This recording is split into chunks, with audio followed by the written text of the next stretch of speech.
Hey, it's Dan Pfeiffer. Today we're bringing you a special sneak peek of my brand new subscription exclusive series, Pollercoaster.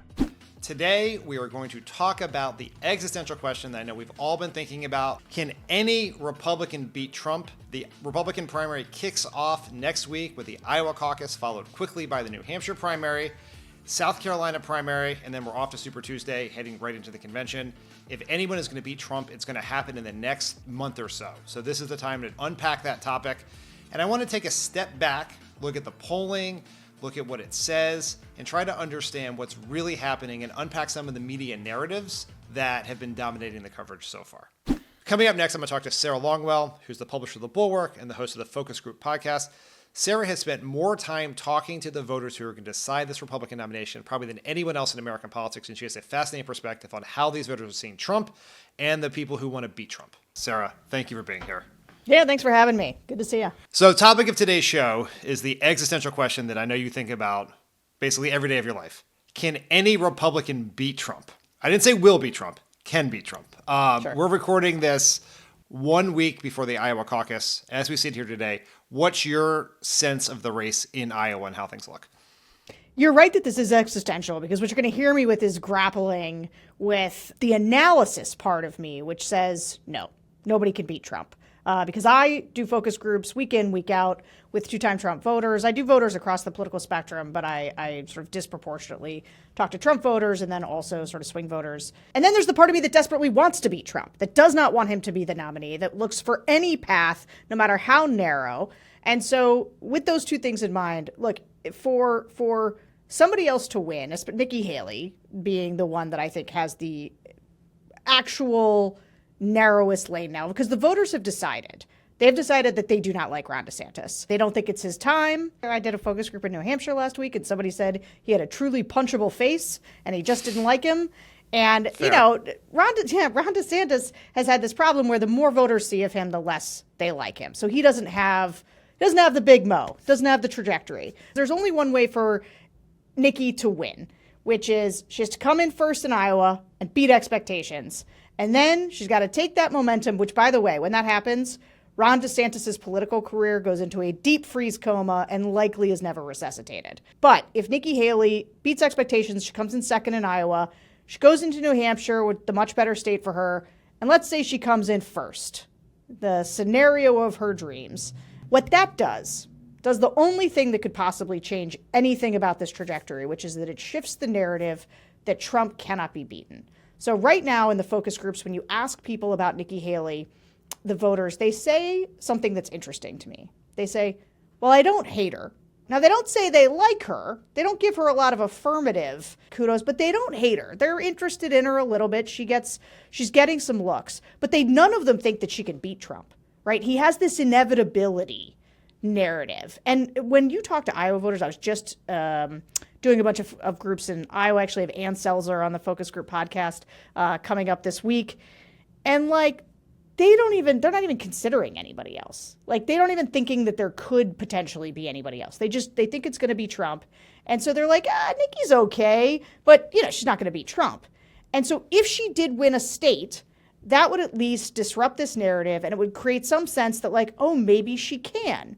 And that's what they're banking on, is that if, right now, a lot of people are running ads making an electability argument for Haley against Biden, that she is, this is what the AFP folks are doing over at the Cokes, right? They're saying Haley, she beats Biden by double digits. Trump's only beating her narrowly. But the electability thing that Nikki needs to win is actually the idea that she could beat Trump. So she gets that New Hampshire. She heads into her home state. Here's the thing about her home state. Trump is still polling 30% higher than she is, and that is in a state where everybody knows who she is. She's got 100% name ID, full-fledged recognition about who she is and what she stands for. And so I think that says a lot about where this race is. But the Haley-Mary play, the thing is but it also, this is where I get to the strategist to me is okay, well, this is the play. You got to change the narrative in New Hampshire and that can get you there.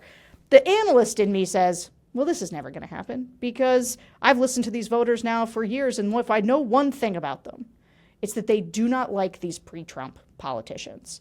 They do not like people who sort of forge their political identity in the pre-Trump era. And when voters talk about her, even when they say, I don't hate her, they also say, she's an establishment, she's rhino, she'll be that mouthpiece for big business. I don't trust her, which is another way of saying that she's establishment. And so I think that's kind of where things stand. My answer is no one can beat Trump. Yes, I want somebody to, and like if there was any way, it would be that. It's interesting because Trump is benefiting tremendously from inevitability, right? Yes. And we have seen somewhat less strong frontrunners with inevitability narratives lose and the race change very quickly, right? That's essentially what happened in 2008 with Obama and Clinton. Much closer race than this one, but Obama winning Iowa changed everything nationally in like 6 seconds. But it was in part because there was a whole bunch of voters who wanted to support Obama who didn't think he could win, particularly black voters.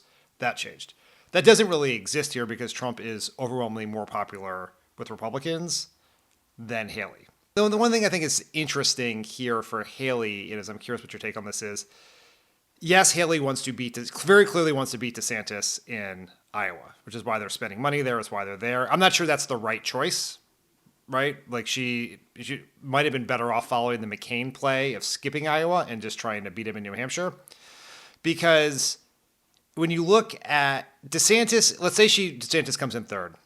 Does he stay for New Hampshire? Does he drop out? And if he drops out, doesn't that actually hurt Haley? Where did his votes go?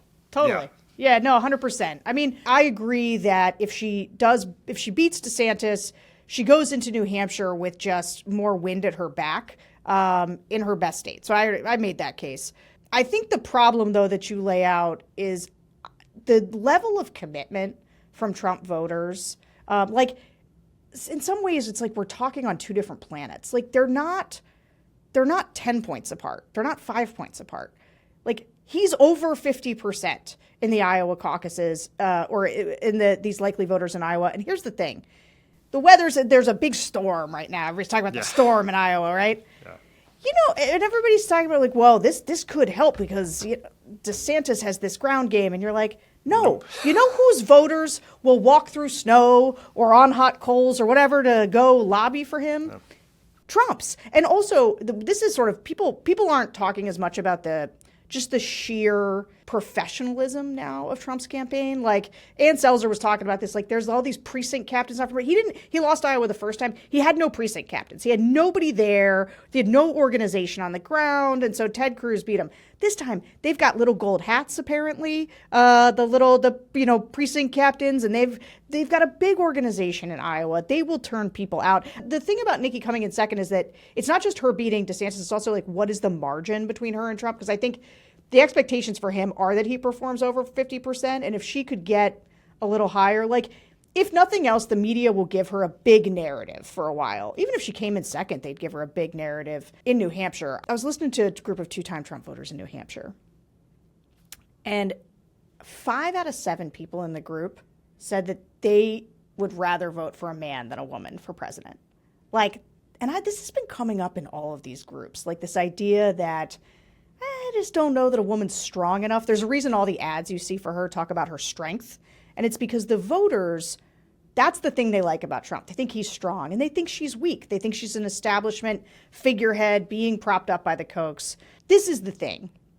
Republican voters want Trump. They just do. And his floor, everybody on the Republican, you don't talk to as many Republican fantasy politics people as I do. Like they don't understand Trump's like floor is 40%. Maybe it's 35, but like he has a deeply committed base, and the base is large enough that if you can't consolidate everyone against it with somebody for whom that other 60% of the party is deeply enthusiastic, you can't beat him. The second you chop it up, Trump's base is big enough to always make him win, and that is why he's virtually impossible to beat. Yeah, I've been thinking, like you, I spent a lot of time trying to imagine in the fantasy politics of my brain, like what is the scenario where Trump somehow loses? And the one you come up with is a traditional one, which is he underperforms somehow in Iowa, Haley overperforms, we go to New Hampshire, Haley beats him, and then you go to South Carolina. But the thing I struggle with is in a traditional world, and particularly in a Democratic primary, the media coverage is a huge boost. Yes. I'm just not sure in a Republican primary if it'll have anywhere near the same impact, because is Fox News all of a sudden going to go all in on Haley? I can't imagine that to be the case.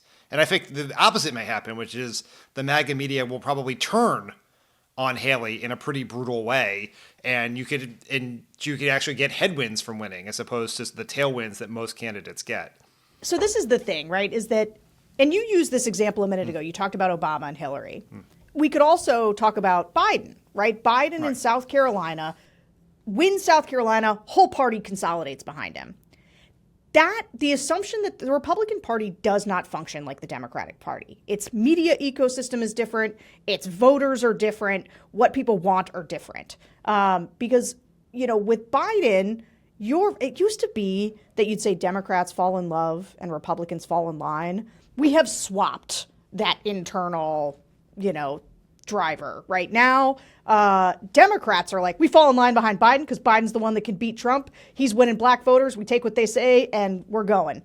Whereas with Trump, if Nikki Haley beats him in New Hampshire, it's just going to make them hate her more in South Carolina. It's like everything is like opposite day with Trump all the time. Indictments are supposed to hurt somebody. No, it makes them stronger. So we've sort of established maybe Nikki Haley is a very, very narrowest of paths. This is the ultimate in fantasy politics.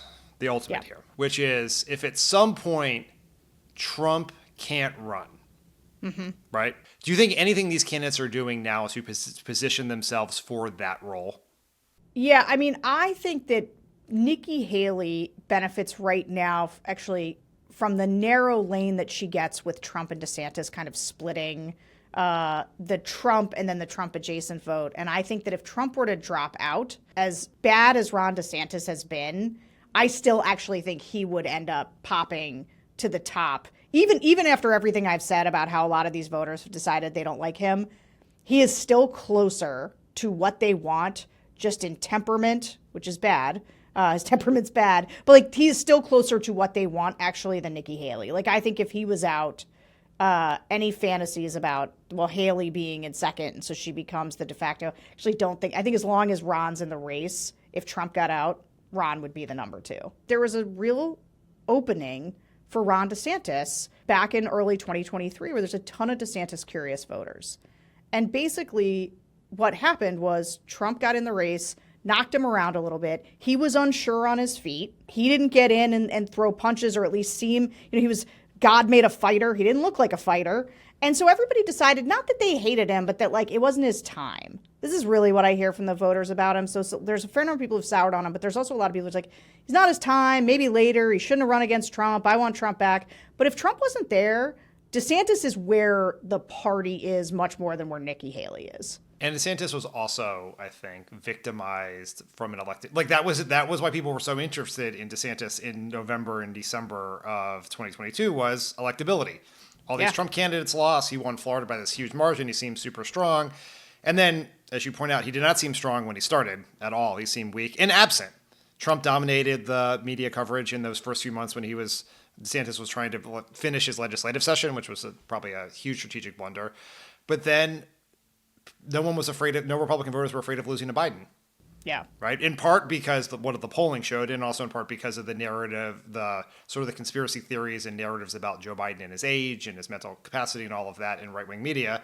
And so you're not going to put aside the guy you love for the guy you think you can win. If you think, basically a cup of chowder can beat Joe Biden, then you can have your cake and eat it too with Trump in that scenario. That's right. But as long as Trump's in the race, DeSantis just looks like a weak version. Yeah. And so that allows Nikki Haley to have her path there right now. Yeah, she can consolidate the non-Trump. That's right. Okay. Sarah Longwell, thank you so much. My best wishes to your mental sanity and all of our mental sanity on Monday night and in the weeks coming forward. Thanks for joining us here on Pollercoaster. Thanks, man. We'll see you again. Before we go, because the producers have forced me to hammer the roller coaster metaphor of this podcast into the ground, I am now going to rate this on the quote-unquote nausea scale. And if Donald Trump being the Republican nominee makes you nauseous, as it does this is a 9.8.